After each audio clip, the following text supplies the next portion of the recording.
Ya, kita ke informasi lain, pemirsa. 24 calon duta besar telah mengikuti uji kelayakan di DPR RI. Ya, pemirsa, Ketua Komisi 1 DPR RI ini, Utut Adianto, menyebut meski DPR memiliki hak untuk menolak usulan calon dubes dari Presiden, sejauh ini semua nama dinilai masih layak untuk dilantik.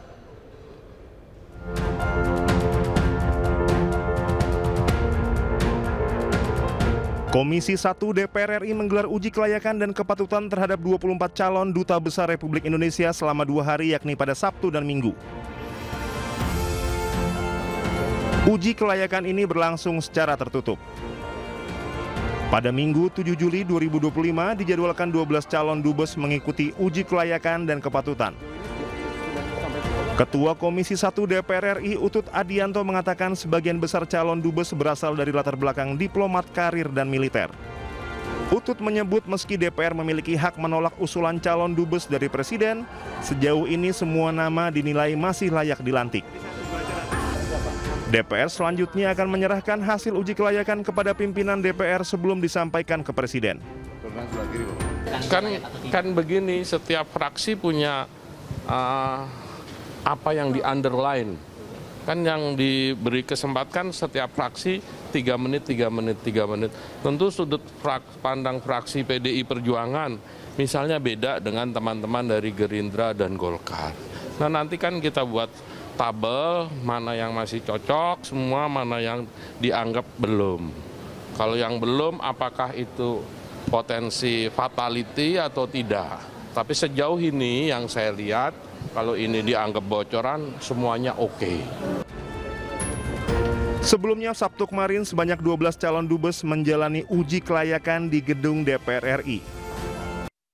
Sementara itu, pemirsa, Polda Metro Jaya membenarkan ada pemeriksaan terhadap kuasa hukum dan ajudan dari Presiden ke-7 Joko Widodo.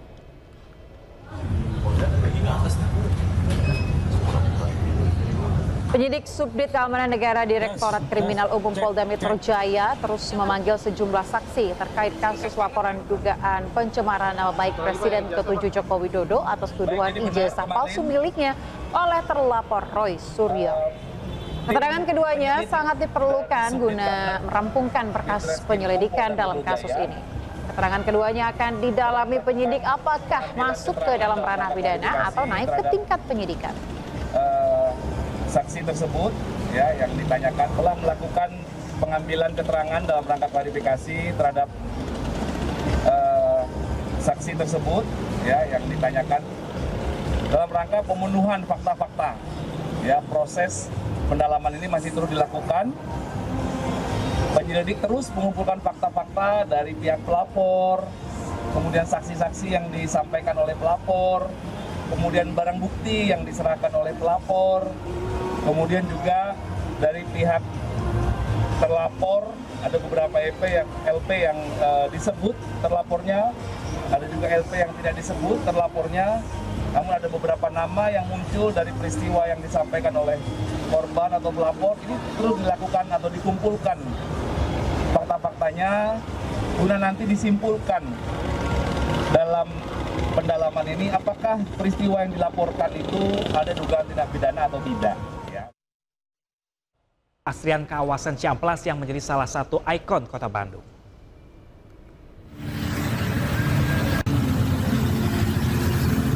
Sudah beberapa tahun terakhir, Skywalk Ciamplas atau teras Ciamplas Bandung dibiarkan terbengkalai, bahkan terlihat kumuh. Lokasi yang membentang di atas Jalan Ciamplas ini justru membuat jalan yang dulunya terkenal sebagai pusat jeans di Kota Bandung itu terlihat semeraut, macet, dan menimbulkan bau tak sedap. Puluhan kios pedagang tutup dan tidak terawat. Menurut Gubernur Jawa Barat, keberadaan teras Ciamplas menutup keaslian kawasan Ciamplas yang menjadi salah satu ikon Kota Bandung. Meski demikian, keputusan pembongkaran akan diserahkan kepada Farhan sebagai wali kota Bandung. Kan kalau saya lebih punya saran, kan saran kewenangannya kan semuanya di wali kota ya. Saya lebih punya saran, kan kalaupun ditata ulang itu pasti peristiwanya sama lagi deh. Kapan sih kita konsisten ngejagain itu kan nggak pernah. Nah kemudian yang kedua dari sisi aspek jalan itu kan jalannya jadi menyempit. Kemudian pohon-pohonnya jadi tidak terlihat. Bahkan kalau menurut saya kalau itu dibongkar itu bisa dikembalikan ke Ciamplas lama dengan mengembangkan kembali outlet yang menjadi ciri khasnya Cihampelas gitu. Tapi itu kan terserah Pak Wali Kota. Kalau saya kan memberikan saran saja. Gitu. Skywalk Cihampelas atau teras Cihampelas adalah pedestrian yang dibangun di atas jalan Cihampelas, merupakan peninggalan dari Tuan Kamil yang saat itu menjabat sebagai wali kota Bandung. Tujuannya untuk merelokasi pedagang kaki lima. Dari Bandung, Jawa Barat, Ervan David, iNews melaporkan. Ya, dan untuk mengetahui seperti apa kondisi teras Cihampelas yang tak terurus pemirsa hingga direncanakan akan dibongkar, kita akan bergabung dengan jurnalis iNews Ervan David dari kawasan Cihampelas, Kota Bandung. Ya, selamat siang Ervan. Anda mungkin bisa mengajak kami seperti apa sih kondisi terkini teras Cihampelas saat ini? Apakah benar terbengkalai di sana? Ya, selamat siang Pram dan juga Ayah. Dapat diinformasikan teras Cihampelas yang dibangun oleh Ridwan Kamil pada tahun 2017 disarankan dibongkar oleh Gubernur Jawa Barat yaitu Deddy Mulyadi. Dan hal ini dikarenakan Deddy Mulyadi berpendapat jika Skywalk Cihampelas yang dibangun dengan anggaran 48,5 miliar ini tidak efektif serta terlihat kumuh. Dan saya akan mengajak pemirsa melihat situasi saat ini teras Cihampelas banyak sekali coretan-coretan di kios-kios dari bekas para pedagang yang berjualan di kawasan teras Cihampelas dan banyak juga tenda-tenda yang terbengkalai dan juga rusak akibat tidak terurus oleh pemerintah Kota Bandung. Dan saya akan mengajak pemirsa dan juga Pram dan juga Ayah untuk mewawancara salah satu warga Bandung yang ada di teras Cihampelas ini ya. Namanya siapa?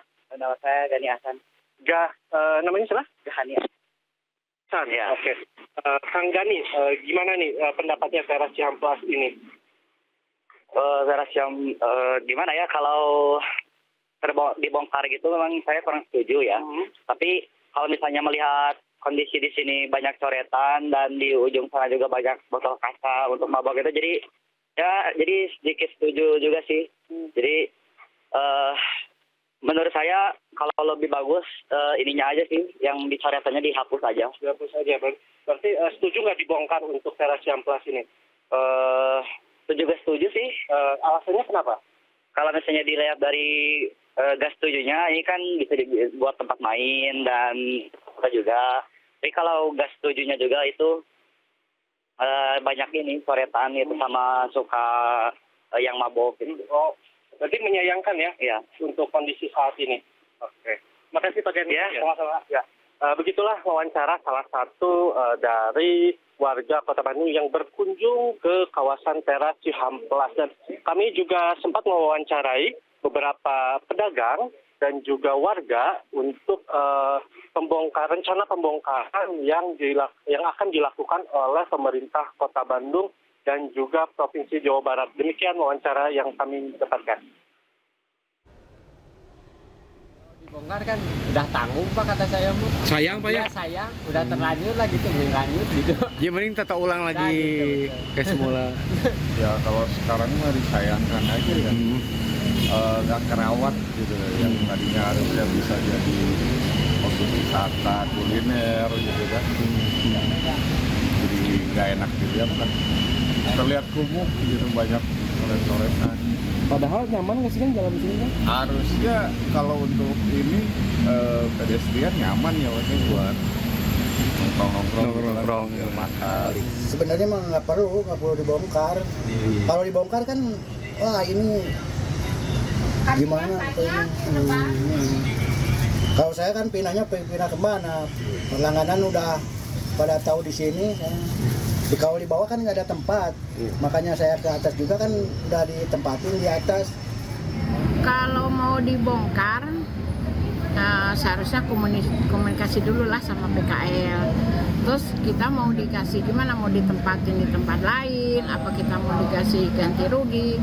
Kan PKL udah aktif dari teras awal berdiri sampai sekarang. Ya, demikian beberapa pro dan kontra dari para warga dan juga para pedagang. Dan meski demikian, usulan dari Gubernur Jawa Barat, Deddy Mulyadi, belum direalisasikan oleh Kota Bandung, Muhammad Farhan. Demikian yang dapat saya sampaikan. Baik, Evan terima kasih atas laporan Anda langsung dari Teras Ciamplas. Selamat bertugas kembali.